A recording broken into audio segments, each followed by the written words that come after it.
O título da minha mensagem é Não seja vítima, mas seja vitorioso.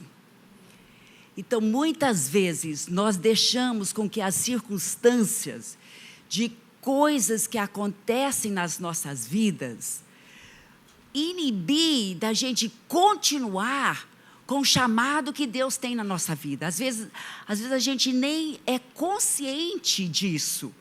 Mas alguma coisa que acontece, alguma coisa negativa, e a gente acaba deixando aquilo nos parar, ou nos limitar em continuar com a visão, com o chamado, com esse legado que Deus tem dado para todos nós, de fazermos discípulos de todas as nações.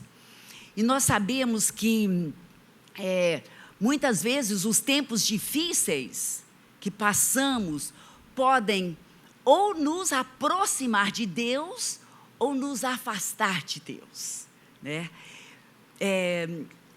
Quem gosta de tempo difícil, né? Ninguém, né? Ninguém não gosta dos tempos difíceis, mas vocês também não concordam comigo que muitas vezes são os tempos difíceis que nos aproximam mais de Deus? Não é mesmo? Às vezes a gente passa por um tempo tão difícil, e aí a escolha é nossa, né? Ou eu vou ser vítima daquela circunstância e parar no tempo e ficar sofrendo aquilo, mesmo depois que talvez até passou, mas ficar sofrendo aquilo como uma vítima, ou eu posso deixar com que Deus use aquelas circunstâncias tão negativas e eu me correr com Ele, buscar mais ainda a presença dEle, e aí sim, deixar com que aquilo me aproxima mais de Deus. Eu quero falar um pouco aqui sobre o apóstolo Pedro. Todos nós sabemos a história de como Pedro, né, era aquele zeloso. Eu não sei se vocês estão assistindo o The Chosen, mas eu gosto demais de assistir, e eu gosto da personagem lá que eles têm para o Pedro, né? Eu acho ele demais. Mas o Pedro realmente era assim, muito intensivo, né? Muito intencional, muito proativo. E nós sabemos que ele amava demais Jesus. Mas também sabemos que naquela última hora, né, ele acabou negando Jesus. 3 vezes. E nós sabemos que ele se arrependeu tanto mesmo, e voltou, se arrependeu totalmente. E a Bíblia eu acho tão assim precioso, porque Jesus sabia o coração de Pedro, e ele sabia que o Pedro estava tão mal com o que ele tinha feito. Aí em 1 Coríntios, capítulo 15, versículos 4 e 5, diz assim: foi sepultado e ressuscitou no 3º dia, segundo as Escrituras, falando sobre Jesus, e apareceu a Pedro, e depois aos 12. Então, não fala muito sobre esse encontro dele com Pedro, mas ele teve um encontro assim, ele fez questão, né? Jesus fez questão de encontrar com Pedro, só para restaurar aquele relacionamento com ele, né? Porque o Pedro estava mal, com certeza ele estava muito mal. Então, restaurou o relacionamento. Pedro recebeu o perdão de Jesus, né? Aí nós sabemos que depois da ressurreição, então, da 3ª vez que Jesus apareceu aos discípulos, lá em João 21, que fala assim, que estavam juntos lá, então, Simão Pedro, aí fala o nome de 6 outros dos discípulos que estavam juntos. Aí em João 21, 3 diz assim, vou pescar, disse-lhes Simão Pedro. E eles disseram, nós vamos com você. Eles foram, entraram no barco, mas naquela noite não pegaram nada. Né? Talvez você já sentiu assim também, né? Talvez você sentiu que você era falhou, né? Talvez vítima dos seus fracassos, talvez tentações, talvez Não, talvez assim, porque o Pedro, o que ele sabia fazer antes, vocês lembram que Jesus, o primeiro encontro de Jesus com Pedro, tinha sido também lá no barco, quando Deus fez também aquele grande milagre, aquela grande multiplicação de peixes, né? E aí Jesus falou para ele, né? Que não era para ele, que ele falou assim, você agora é pescador de peixe, mas eu vou fazer de você agora pescador de homens. Então, Deus tinha dado também um chamado para Pedro, né? Já um propósito de vida mudou, em vez de pescar peixes, para pescar homens. Só que agora aqui, o relacionamento de Pedro com Jesus, aparentemente já foi restaurado, que Jesus já tinha encontrado com ele. Mas não o ministério dele. Então, Pedro voltou a pescar. E ele chamou os outros e foram com ele. 6 outros foram com ele. E então, aí eles pescaram a noite toda e nada. Então, eu posso imaginar que Pedro também pensou, bom, agora eu não presto nem para pescar mais, né? E eu acho que, assim, no sentido de ministério e tudo, ele sentiu que agora ele não prestava mais. Ele foi perdoado, mas que agora ele não ia servir mais para Jesus. Eu acho que muitas vezes o inimigo faz isso conosco também. Às vezes alguma coisa, algum erro que a gente faz, ou alguma coisa que aconteceu conosco, e aí a gente fica lá como vítima, e fica paralisado, parado no tempo. E pensa assim, não tenho o que fazer mais, não presto mais para isso, não tem como Deus me usar mais, depois dessa borrada mesmo que eu fiz aqui, não tem como Deus vai querer me usar mais. E talvez algum negócio financeiro mal, você está endividado, talvez um problema sério de saúde que não está bem, talvez alguma ferida do passado, uma mágoa, talvez alguém que você não está conseguindo perdoar, e aquilo está, né, te tormentando ainda, está te roendo, e está fazendo com que você se sente vítima, né? Então, Pedro, eu acho que aqui ele sentiu que ele não era digno mais de ser pescador de homens. Mas nós sabemos a história, eles pescaram a noite toda, não pegaram nada, só que aí Jesus apareceu. Eles não reconheceram Jesus, mas aí ele perguntou se eles tinham algo para comer. Eles disseram que não, né? Então aí Jesus mandou que eles lançassem a rede no outro lado do barco. E nós sabemos também, né? Falou, lance a rede no lado direito do barco. E foi 153 grandes peixes. E aí que eles arrastaram tudo em terra. Aí Jesus começou uma conversa com Pedro de novo. Em João 21, começando aqui com o versículo 15. Depois de comerem, Jesus já tinha feito, né, o que a gente chama de piracaia, né, quando você assa um peixe lá na praia, lá em Santarém, a gente faz muito isso. Depois de comerem, Jesus perguntou a Simão Pedro, Simão, filho de João, você me ama mais do que estes? Eu não tenho certeza, mas para mim, estes, eu acho que ele estava se referindo aos peixes. Porque talvez assim, só com isso, lembrando Pedro, né? Pedro, né? Você amava pescar, era o que você fazia, mas eu tinha outro chamado para você. Mas agora você me ama mais do que isso, do que a sua profissão antiga? Talvez Deus está perguntando para nós, você me ama mais do que talvez uma profissão, talvez algum bem, talvez alguma pessoa? Quantas vezes eu já tenho visto o casal orar tanto por um filho, talvez não conseguiam ter um filho, depois finalmente, né, Deus os deu aquele filho, aí depois, como se fosse a vida deles, Eles esqueceram já de Deus, e aí a vida deles era tudo em prol daquela criança, né, ou daquele objeto que finalmente conseguiram, uma casa na praia, aí já não tem mais tempo para ir para a igreja, porque tem que aproveitar o presente de Deus, que Deus os deu. A pergunta de Jesus para Pedro: você me ama mais do que estes?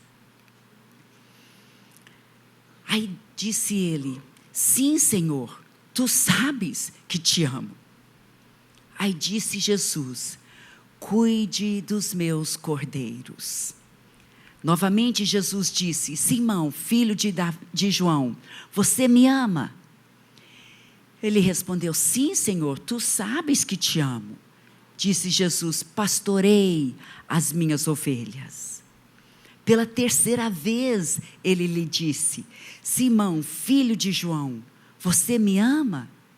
Pedro ficou magoado por Jesus lhe ter perguntado pela terceira vez: você me ama? Ele disse: Senhor, tu sabes todas as coisas e sabes que eu te amo.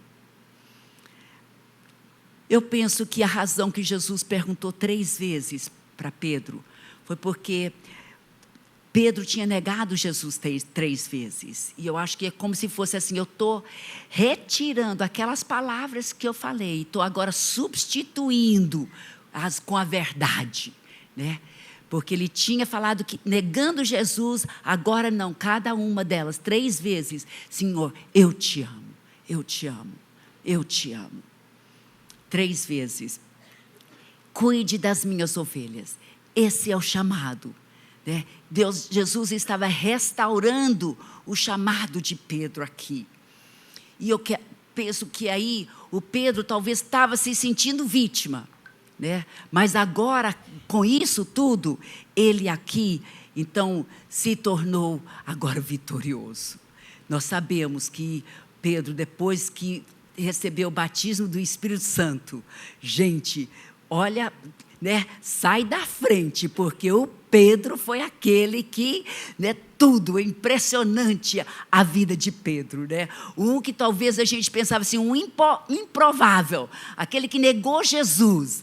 Mas quantas vezes nós também, né? Nós temos negado o fato de talvez ter conhecido Jesus, quando nós estamos num lugar e está tendo uma confusão e as pessoas estão falando talvez coisas negativas sobre Deus, e a gente fica lá calado, em vez de se envolver, em vez de falar, em vez, né, de testemunhar de Jesus, nós agimos como se a gente nem conhecesse Jesus. Mas o perdão de Deus, né, é tão grande. Em vez de nós sermos vítimas, Jesus quer fazer de nós vitoriosos, né? Ele quer restaurar a nossa visão, a nossa missão. Ele quer nos ver trabalhadores para Ele. Ele quer nos ver ousados. Ele fez do Pedro um homem tão ousado, tão assim, tantos milagres aconteceram, tanto que, né, Jesus mesmo depois até profetizou a maneira que Pedro iria morrer. E nós sabemos que pela história o que eles nos dizem, que no fim da vida de Pedro, quando ele foi um mártir, né, e eles iam crucificá-lo, mas ele falou assim: não, eu não sou digno de morrer da mesma maneira que o meu Jesus morreu. Então ele pediu que ele fosse crucificado de cabeça para baixo. Então ele morreu uma morte muito horrível, como um mártir, né? Mas assim, o amor dele por Jesus, a vida dele, tão forte por Jesus. Ele não era vítima, ele era vitorioso. Quero contar uma história, talvez alguns de vocês já ouviram eu contar, uma história que aconteceu comigo, com meus filhos, né, lá em Santarém. Talvez alguns de vocês não sabem, mas a gente mora lá em Santarém do Pará. Moramos lá já há 42 anos e por muitos anos, até hoje, né, nós temos muito trabalho nos ribeirinhos. E quando o pastor Lucas nos chamou para ir, eu sou enfermeira, e ele falou assim: Rebeca, Deus vai usar a área de saúde para abrir as comunidades para o Evangelho. Então, eu e o Paulo escolhemos a fazer o homeschooling com os nossos filhos para a gente poder mesmo ir morar. Não moramos no barco, mas sempre viajávamos nos barcos. Morávamos, enquanto estávamos na viagem, morávamos nos barcos, né, dormindo em rede e, assim, atendendo o povo durante o dia. E à noite a gente fazia os cultos evangelísticos. E quando as pessoas, então, recebiam Jesus, aí nós fazíamos a consolidação durante a semana, até nós ficávamos numa comunidade, até que então já ficava certo um life group, né, que era uma igreja no lar, né, lá naquela comunidade. Aí o obreiro ficava voltando e dando assistência para aquilo se tornar mesmo uma igreja local. Então, foi o que eu e os meus filhos, então a gente escolheu fazer o homeschooling para poder levar os livros nos barcos, e então nós íamos. E naquele tempo, muitos anos atrás, ainda tinha muita perseguição, porque as comunidades tinham a sua religião e eles eram bem fechados, né, para outra religião. Que assim, na mente deles, o que a gente estava trazendo era uma nova religião, né? Então, mas nós estávamos um dia passando com um barco numa certa comunidade, e essa comunidade nunca tinha permitido que nós entrássemos para atender lá o seu povo. Mas naquele dia, enquanto estávamos passando, alguém estava lá na beira dando sinal para a gente parar. Então nós pensamos, bom, vamos parar, vamos ver o que é. Aí paramos, era o presidente da comunidade e ele sabia que o nosso barco tinha atendimento de saúde, tínhamos geralmente bastante remédio. Então ele falou que o filho dele estava muito doente, queria saber se nós poderíamos, né, ajudá-lo. Aí na hora falei, sim, com certeza. Nós ficamos super felizes porque nós nunca tínhamos conseguido fazer nada nessa comunidade. Inclusive aproveitamos e falamos, não, a gente vai atender seu filho. Se o senhor quiser, a gente pode ficar aqui, passar o dia, atender todo o seu povo. E aí à noite, se o senhor permitir, a gente gostaria de usar o salão comunitário. Sempre lá tem um salão de futebol deles. Aí eu falei, queremos usar o salão comunitário e mostrar um filme sobre a vida de Jesus. Aí ele na hora aceitou, falou, não, tudo bem, podem sim.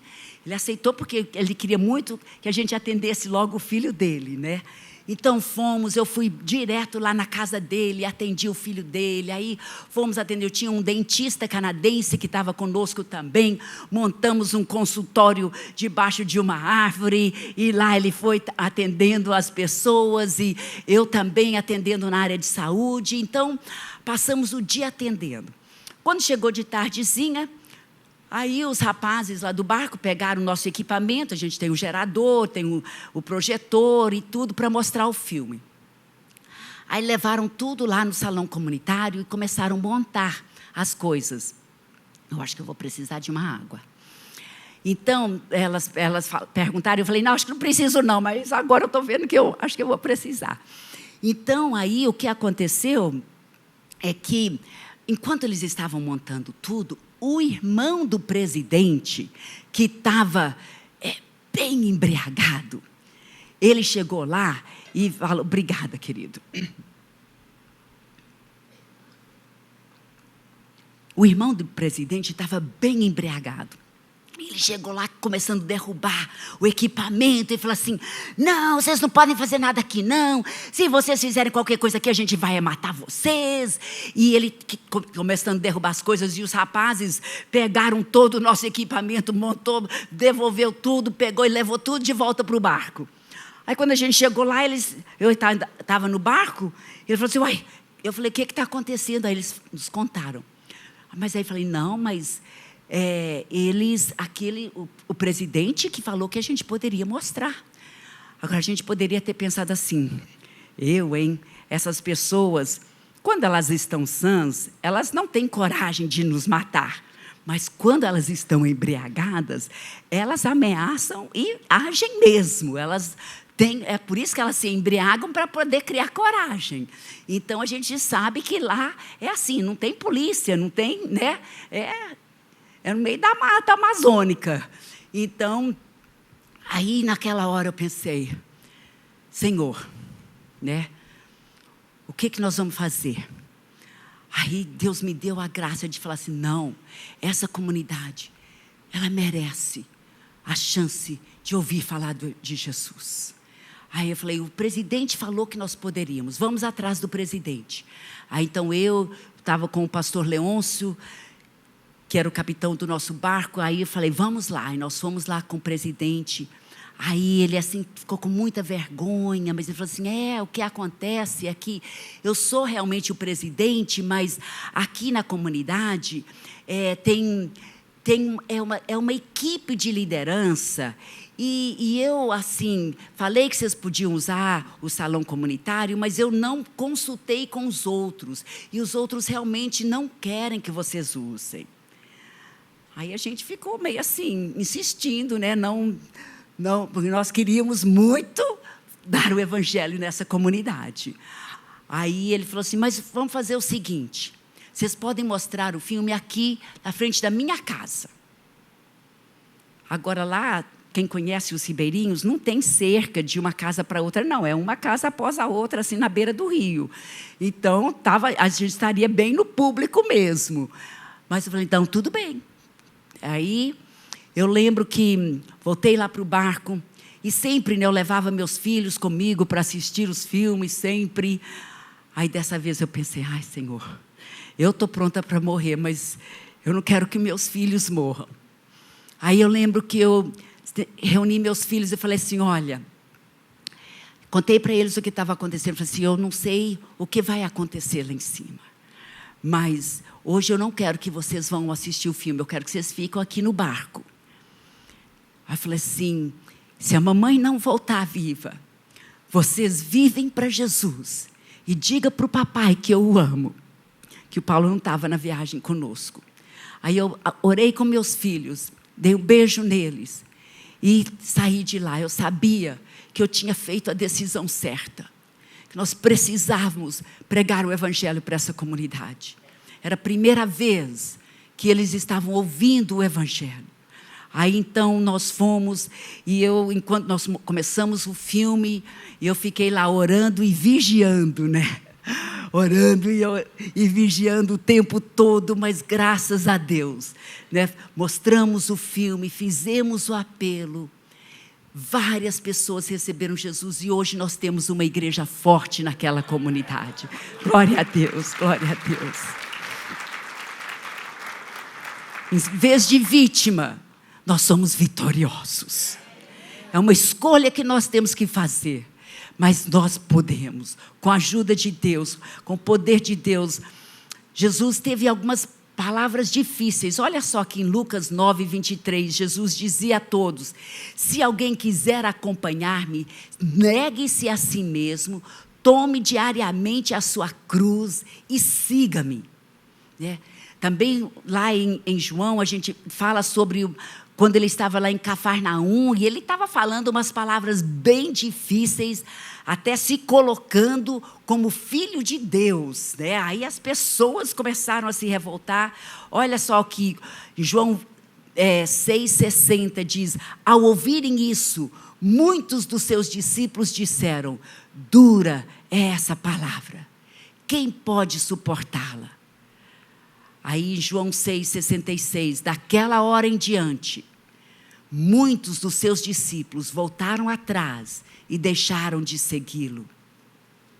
Jesus perguntou aos 12, vocês também não querem ir? Aí Simão Pedro lhe respondeu, Senhor, para quem iremos? Tu tens as palavras de vida eterna. Nós cremos e sabemos que és o Santo de Deus. Aleluia. Essa convicção nós temos que ter e nós temos que passar isso como legado para os nossos filhos e para os nossos discípulos. Nós temos que ensinar para eles, nós não somos vítimas das circunstâncias. Não, nós somos vitoriosos. Nós temos que ser vitoriosos. Nós criamos nossos filhos lá Deus abençoou tanto. Nós fomos muito intencional em ensinar, inculcar essas verdades para os nossos filhos, porque nós sabíamos que Deus não tem netos, Deus só tem filhos, né? É uma decisão individual, mas nós também sabíamos que nós somos autoridade sobre os nossos filhos, então inculcamos mesmo a verdade de Deus na vida deles, e para a honra e glória de Jesus, né? Eu digo isso mesmo assim, em muita humildade, mas tanta gratidão a Deus. Todos nós temos 4 filhos, temos 12 netos, o 13º está no caminho, e todos estão seguindo Jesus. Todos estão seguindo Jesus. Nenhuma dessas circunstâncias eles deixaram com que eles se tornassem vítimas, mas sim vitoriosos. Vitoriosos. Depois, todos, né, foram para os Estados Unidos, estudaram, fizeram até mestrado, mas todos também tinham chamado de voltar para ser missionários. E nós tivemos já um tempo difícil, quando a Ruth e o Nate estavam morando conosco lá em Santarém, já como missionários, trabalhando lá conosco na igreja lá de Santarém. Aí a Ruth ficou grávida, a nossa primeira neta, e assim parecia que estava tudo tão bem, tão normal. Mas quando chegou no parto, né, a bebê nasceu, eu estava lá acompanhando tudo, e a bebê nunca respirou. E aquilo foi um tempo muito difícil para mim, para ter que ligar e falar para o Paulo, para o Nate, para o marido dela. Eu falei, ore que a bebê não tá respirando. Mas foi um tempo muito difícil. Mas sabe, queridos, a nossa filha, a Ruth, não se tornou vítima. Ela não se tornou vítima. Ela sabia que Deus tem promessas. Olha só esse versículo em Romanos 8, 28. Sabemos que Deus age em todas as coisas para o bem daqueles que o amam, dos que foram chamados de acordo com o seu propósito. A Ruth tem se tornado uma mulher que tem ajudado tantas outras mulheres, né? Deus, assim, na sua bondade, a sua misericórdia, nós perdemos aquela primeira netinha, mas logo em seguida ela ficou grávida de gêmeos, né? Aí Deus nos deu gêmeas, as nossas gêmeas agora têm 14 anos, são missionários lá no Japão, elas também já estão tão envolvidas na obra, elas foram alfabetizadas em japonês, são fluentes em japonês, e nossa igreja é internacional, inglês e japonês, elas que são as tradutoras lá para o Paz Kids, né? Então, tão envolvidas. Não fomos vítimas, mas fomos vitoriosas. Né? Glória a Deus, glória a Deus. Aí, né, também todos os nossos filhos se tornaram missionários, cada um tem sido os seus desafios, mas Deus tem abençoado, Deus está conosco, Deus tem nos ajudado, esse legado vai continuar, está continuando aqui com vocês, né? Nós todos aqui somos mais que vencedores. Mas aí também durante a pandemia, a nossa filha caçula, também missionária lá no Japão, ela tem 3 filhinhas, ela estava grávida da 4ª filha, e aí ela teve o problema, ela tinha tido um problema na gravidez, na 2ª gravidez dela, mas a 2ª gravidez dela, ela estava nos Estados Unidos, e a médica lá descobriu o problema, que é chamado colestasis de gravidez. O Dr. Clécio está aqui, talvez tenham outros médicos aqui também, mas então é um problema muito sério. Mas ela estava nos Estados Unidos, eles descobriram, ela tomou as medicações necessárias e a bebê, né, nasceu e tudo bem. Né, nem teve que ir para a incubadora, foi assim, foi um tempo difícil, teve que ser cesáreo, mas tudo muito bem. Só que aí ela engravidou com a 3ª filha lá no Japão, não teve o problema, E a bebê nasceu, tudo bem. Só que aí na 4ª gravidez, ela teve o mesmo problema. Então ela foi com o médico, explicou para ele, né, tudo que tinha acontecido na 2ª gravidez, passou para ele, mostrou para ele o remédio que ela tinha tomado e tudo. Só que ele não levou a sério e acabou que a bebê morreu. E foi tão difícil, foi durante a pandemia, nós não podíamos ir. Foi bem antes da bebê nascer, né? Com a Ruth, a bebê nasceu já com 4 quilos, uma meninona linda. E agora a Deb também, já a bebê grande, já pronta para nascer 2 semanas antes do nascimento. E a bebê morreu. E foi tão difícil, porque a gente sabia que foi um erro médico. E também a gente não pôde ir, até apelei para o consulado e tudo, fiz tudo para poder ir lá estar com ela, mas não conseguimos. Então, ficamos só aqui orando, chorando, mas, de novo, gente, a Deb não se tornou vítima. Ela conseguiu perdoar aquele médico. E ela ainda quer ter mais uma, né? Está ainda determinada, vão ter. Ela até ia voltar com o mesmo médico, mas ele não tem mais a clínica dele, eu acho que, não sei, ele não está mais lá. Mas Deus, ela não é vítima, né? Ela é vitoriosa. Então, às vezes, o inimigo fala assim, não adianta você ficar aqui, você é missionária, se você estivesse nos Estados Unidos, isso não teria acontecido.